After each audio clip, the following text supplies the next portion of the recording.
Bharti Airtel ने tariff price announce किया था अभी वीकेंड पे। रिलायंस जियो ने अनाउंस किया है कि 20% टैरिफ हाइक वो अक्रॉस द बोर्ड 1 दिसंबर से अनाउंस करेंगे। तो एक बात तो क्लियर है कि प्राइसिंग पावर टेलीकॉम सेक्टर में वापस आ रहा है, और नॉर्मली हमने देखा है कि जब भी ऐसे टैरिफ हाइक आते हैं तभी ये एक शुरुआती ट्रेंड का एक स्टार्ट होता है। आगे भी 5G आने वाला है, तो 5G आएगा तो ऑब्वियसली यहाँ पे भी हमको लग रहा है कि प्राइसेस और बढ़ेंगे। क्लियरली ये जो 20% का राइज आ गया, हमको लग रहा है कि रिलायंस को कम से कम 9-10 हज़ार करोड़ का इंक्रीमेंटल बेनिफिट उनके ईबिटा में मिलेगा। तो मार्केट्स इस पॉइंट ऑफ व्यू से काफी उत्साहित है, और मुझे लग रहा है कि अभी टेलीकॉम शेयरों में आपको एक अच्छी तेजी देखने को मिलेगी। इनफैक्ट जो एंसेलरी टेलीकॉम प्लेयर्स है जैसे कि स्टरलाइट टेक्नोलॉजीज है, तेजस नेटवर्क्स है, यहाँ पे भी निवेशकों को जो क्लोजली वॉच करना चाहिए, क्योंकि ऑब्वियसली टेलीकॉम सेक्टर बेनिफिट होता है तो इनके लिए भी अच्छे दिन आएंगे।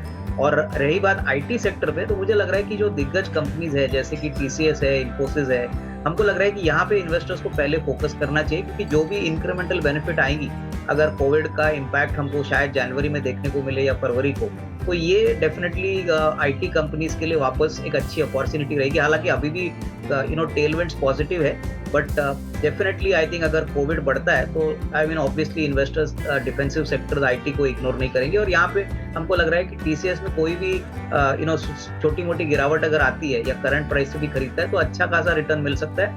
अच्छे वेल एस्टेब्लिश्ड कंपनीज पे ही इन्वेस्टर्स को आईटी में दाव लगाना चाहिए।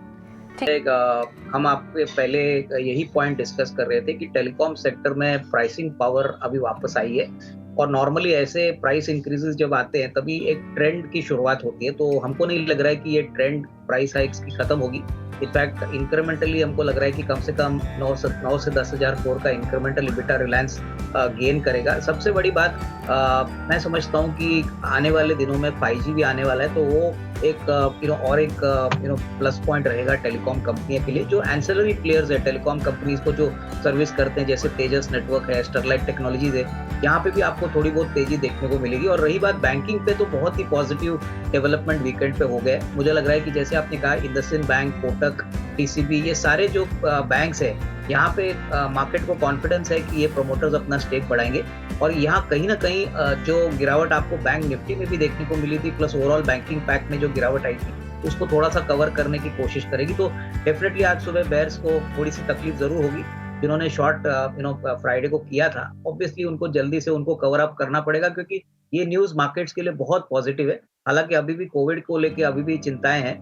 हमको पता नहीं क्या सिचुएशन है ग्लोबल मार्केट्स में, प्लस कोविड के केसेस में, but definitely this news is sentimentally positive. और मुझे लग रहा है कि इससे एटलीस्ट मार्केट्स की शुरुआत जो है वो काफी अच्छी रहेगी। उसके बाद कितनी फॉलो अप बाइंग आएगी अजय, वो हमको देखना पड़ेगा। वेरी क्विकली अविनाश, एक व्यू आपसे बिरला ग्रुप स्टॉक्स पे भी लेना चाहेंगे, specially in light of the commentary जो कुमार बिरला ने ओवर द वीकेंड दी कि कैपेक्स साइकिल एक बहुत ही ज़बरदस्त कैपेक्स साइकिल स्टार्ट हो रहा है, 10 ईयर डेकेडल कैपेक्स साइकिल। हालांकि बहुत ही कैंडिड कमेंट्री थी। उन्होंने बोला कि वोडाफोन में कहाँ पे मिस्टेक्स हुई, उन्होंने बोला कि कैसे वो अनिल अग्रवाल के वेदांता ग्रुप, हिंदुस्तान जिंक उनके हाथ से छूट गया। आपको लगता है कि अभी ये ग्रुप के स्टॉक्स को रेडार पे रखना चाहिए, क्योंकि मैनेजमेंट हर लेवल पे एक तरह का कोर्स करेक्शन या एक तरह का जहाँ new strategies, capital allocation call Hindalco ने ऑलरेडी बहुत बार बोला है। तो कौन से स्टॉक्स पे आप देखेंगे बिरला ग्रुप के जहाँ पे इस तरह से कुछ रीरेटिंग पॉसिबल है यहाँ से भी? नहीं, मुझे लग रहा है कि अजय दो स्टॉक्स जो हमको इस ग्रुप के काफी पसंद है। एक तो हिंडाल्को है, जैसे आपने सही कहा कि एल्यूमिनियम और एल्यूमिना की प्राइसेस रिकॉर्ड हाई टच कर रहे हैं, प्लस कैपिटल एलोकेशन पे काफी क्लियरिटी मैनेजमेंट अभी दे रही है एनालिस्ट को। तो हिंडाल्को पहले हमको लग रहा है कि will be our first choice. और दूसरी कंपनी होगी आदित्य बिरला फैशन। हमको लग रहा है कि काफी समय के बाद यहाँ पे एक अच्छी ऑपरेटिंग मैट्रिक्स की परफॉर्मेंस कंपनी दिखा रही है, कैश फ्लोज इंप्रूव हो रहे हैं, ओवरऑल एबिटा मार्जिन इंप्रूव हो रहा है। और मुझे लग रहा है कि ये एक ऐसा कंजम्पशन थीम वाला स्टॉक है जो आगे चल के अच्छे खासे रिटर्न शेयर को लॉन्ग टर्म में देगा। तो मेरे ख्याल से जिनको अभी भी इस लेवल से खरीदना है, मुझे लग रहा है कि एसआईपी के पॉइंट ऑफ व्यू से थोड़ा थोड़ा ये खरीद सकते हैं। लॉन्गर टर्म में हमको लग रहा है ये दोनों ही companies, specially Aditya Birla fashion, अच्छा wealth compounding store. Avinash, PNB housing in particular आपको इस वैल्यूएशन पे कैसा लगता है? इनफैक्ट अजय, मुझे लग रहा है कि जैसे हमने रियल एस्टेट सेक्टर में तेजी देखी है, अभी हाउसिंग फाइनेंस कंपनीज ऑब्वियसली इस पॉइंट ऑफ व्यू से इम्प्रूव होगी। और मुझे लग रहा है कि हाउसिंग फाइनेंस कंपनीज में पीएनबी हाउसिंग का जो लोन बुक है, एसेट क्वालिटी है और जिस प्रकार का मार्केट पोजीशनिंग है, मुझे लग रहा है कि डेफिनेटली इसमें कोई डाउट नहीं कि अभी जो अपटर्न आई है उसका बेनिफिट कंपनी को जरूर मिलेगा। मेरे ख्याल से जो हाई रिस्क इन्वेस्टर्स है और जो अभी भी निवेश करना चाहते हैं स्टॉक में जरूर करें, क्योंकि हमको लग रहा है कि डेफिनेटली अगर ऐसा कोई पॉजिटिव सरप्राइज आता है, स्ट्रेटेजिक इन्वेस्टर आता है या कोई नई मैनेजमेंट इसको टेक ओवर करती है, तो डेफिनेटली आगे आने वाले समय में इस स्टॉक को बहुत रीरेटिंग मिलेगी। कोर बुक और कोर बिजनेस अच्छी तरह से चल रहा है, तो मेरे ख्याल से it definitely appears to be a good positional kind of stock for the medium term. But definitely इसमें वो कैवेट रहेगा कि ये जो इवेंट अभी अनफोल्ड होने वाला है वो कभी होगा। बट करंट लेवल्स पे डेफिनेटली जो भी नेगेटिविटी थी स्टॉक ने बॉटम आउट कर दी है, और आने वाले कम से कम साल 1.5 साल के लिए तेजी अगर हाउसिंग फाइनेंस मार्केट में, रियल एस्टेट में रहती है, तो इस कंपनी को भी काफी सिग्निफिकेंट फायदा होगा। फिर मुझे लग रहा है कि जैसे निकुंज ने कहा है कि वैल्यूएशंस अभी भी महंगे हैं और इतने भी सस्ते नहीं है, तो मैं थोड़ा सा इंतजार करूंगा, क्योंकि एक तो क्लियरली जिस प्रकार से ये कोविड का नया वेरिएंट आया है, हमको अंदाजा नहीं है कि इसका इम्पैक्ट कैसे मार्केट्स पे प्ले आउट होगा। और दूसरी बात, जो तीसरी तिमाही और चौथी तिमाही आने की उम्मीद है, यहाँ पे रॉ मटेरियल का जो कॉस्ट इन्फ्लेशन है वो हमको लग रहा है काफी कंपनीज ने ऑलरेडी अपने Q2 के कमेंट्रीज में कहा था। तो नतीजे जो Q3 के आएंगे वहां पे मार्जिन प्रेशर काफी स्ट्रांगली विजिबल होने की संभावना है। काफी कंपनीज ने प्राइस इंक्रीज ली है, लेकिन ब्रॉडली ऐसा मानना हमारा है कि यहाँ पे मार्जिन कॉम्प्रेशन थोड़ा आएगा।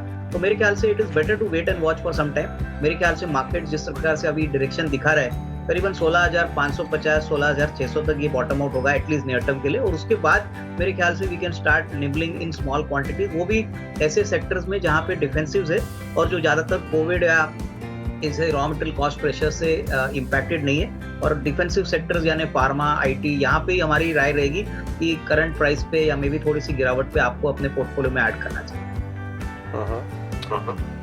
अविनाश, वेरी क्विकली, आपको कुछ नाम ऐसे याद आते हैं जो आपने कॉन्फ्रेंस कॉल्स अटेंड की हो सेकेंड क्वार्टर के एंड में, जहाँ पे बहुत डिस्टिंक्ट स्ट्रेंथ दिख रही हो अर्निंग्स क्वालिटी में और बहुत ज़्यादा डिस्टिंक्ट स्ट्रेंथ हो मार्जिन प्रेशर्स को एब्जॉर्ब भी करने में और पास ऑन भी करने में, क्योंकि यही वो स्टॉक्स या कंपनीज रहेंगी कि जब बाजार स्टेबलाइज होके रिबाउंड करेगा तो इनके बिजनेस मॉडल इतने रोबस्ट हैं, सिर्फ प्राइस डिसलोकेशन हो रहा है।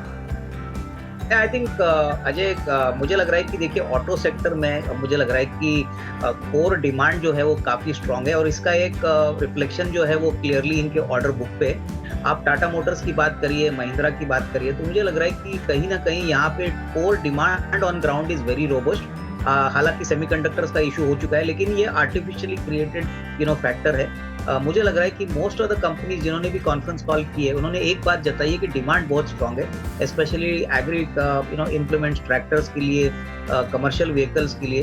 तो मुझे लग रहा है कि कहीं ना कहीं आपको ऐसी कंपनीज पे ऐसे गिरते हुए बाजार में थोड़ा सा एक्यूमुलेशन जरूर करना चाहिए, क्योंकि होपफुली आने वाले दिनों में हमको लग रहा है कि ये जो मेटल प्राइसेस भी है यहाँ पे भी थोड़ी बहुत हमको लग रहा है कि स्टेबिलिटी दिख रही है। तो कहीं ना कहीं ऑटो कंपनीज पे हमको ज्यादा कॉन्फिडेंस है, हमने काफी कंपनीज के कॉन कॉल्स अटेंड किए, तो यहाँ पे मुझे लग रहा है कि निवेशकों को